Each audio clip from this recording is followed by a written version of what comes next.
Sì, in Veneto 26 comuni il 16 dicembre di quest'anno dovranno ovviamente esprimersi in merito a questi processi di fusione che sono partiti dai sindaci e dai consiglieri comunali, e noi come ovviamente regione abbiamo finanziato gli studi di fattibilità e li abbiamo anche aiutati in questi mesi per seguire tutto l'iter amministrativo. Il 17 dicembre probabilmente avremo dei nuovi comuni, più grandi, più strutturati e con maggiori possibilità di offrire migliori servizi ai propri concittadini. Ne sono convinti in regione visto che hanno dato un giudizio positivo di meritevolezza sui vari progetti di fusione.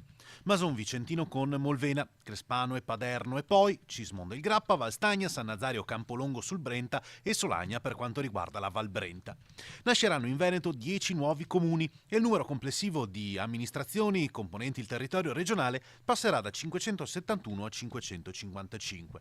L'operazione in Val Brenta è la più importante ma anche la più complicata. Ci sono delle perplessità legate soprattutto ai finanziamenti, perplessità legate anche alla perdita magari di identità di singoli comuni. Noi siamo dell'idea che oggi, in base anche ai tagli che hanno avuto i comuni negli ultimi 10 anni, basta pensare che oggi un sindaco governa col 50% di risorse rispetto a 10 anni fa, la fusione, soprattutto per i comuni medio-piccoli, è una necessità.